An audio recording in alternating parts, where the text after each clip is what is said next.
So why did you come from Malta to Australia? Well, Malta, I used to be a bus driver, and I worked with the contractor as well, driving a truck, carry stone, driving, and I used to carry about £3 a week. And I had a bit of problem with the boss. He wants me to work more. I worked one Saturday for 4.5 hours, and I made 4 loads with the shovel. And my boss complaining. He said, you didn't do enough with one man. So I got cranky and I left him. So I had the guarantee from my brother in Melbourne about 6 months before that, and I ripped it. And I said to myself, I better go and check up about that. See if I still can come back to Australia. So I went to immigration office, and I told them what I did. He said, well, that means nothing. He said, we still got the original here. You have to do a few things before you can go. You have to get the needles and all that stuff. So I did all that. I went there, I said, look, I'd rather go by plane. He said, well, if you're gonna go by plane to Australia, you have to wait between 6 to 8 months. He said, otherwise, we got a boat coming in 3 weeks' time. He said, if you hurry up, you can go to Australia with it boat. And in 3 weeks' time, I went from the Australian consulate, yeah, that's right.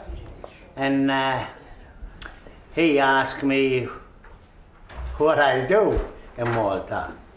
I said, I do a bit of carpentry. He said, we need a lot of people like you in Australia. And he gave me the Maltese Herald. He said, can you read the Maltese Herald? I said, yeah. He said, good, you passed. I didn't think it was that easy. So in 2 weeks' time, he said, you come and pay, and you'll be going very soon. He said, we got a boat coming in. The boat was at Flamania.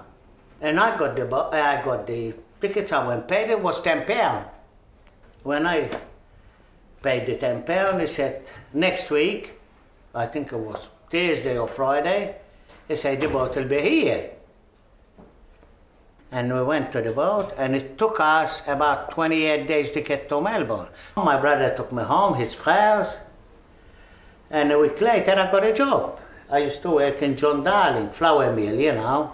He even gave me like a doll money when I arrived on the boat, you know, straight away. And I got a job, and I stayed. I met my wife in Melbourne after 6 or 7 months, you know. She came holiday to my brother's place, her and her father and that, you know. And she never said anything to her mum and dad. And then she said, well, don't expect me to come Melbourne, I don't like Melbourne. She said, if you want to come Sydney. Mum and dad, they said, you're welcome to come and stay with us. So they used to live in Allendale here, and I went and lived with them. After 2 years, we got married, you know. First, I bought a house, an old house, I fixed it up, you know. I sold it after 5, 6 years, I make a bit of money, and I built a new house in Greystanes. And I got involved in soccer because I had my kids young, you know, play soccer, under 10, under 11 and all that. And I used to be organizer in the club. And now I stayed nearly about 10 or 15 years. We used to call the club West Roy George Cross. Do you consider yourself to be Maltese or Australian? I love Australia. What I got it from Australia. I had nothing in Malta. I love Malta. It's my birthplace, eh? I love now Australia. I've been here nearly maybe 55 years. But Australia, it's home, and I got my kids here, my grandkids. I worked, you know, I worked a lot of jobs here, I worked hard. I'm not rich, but I'm comfortable. With your family here in Australia, what do you do to keep the Maltese culture alive? Well, I still speak Maltese to my kids. I got one of my grandkids. She speaks Maltese like me. I got my son's kids. They only know a few words because their mother Australian and she never speak Maltese. But my daughter, born here, she speaks Maltese, Her husband born here, he's Maltese, and they both of them speak Maltese.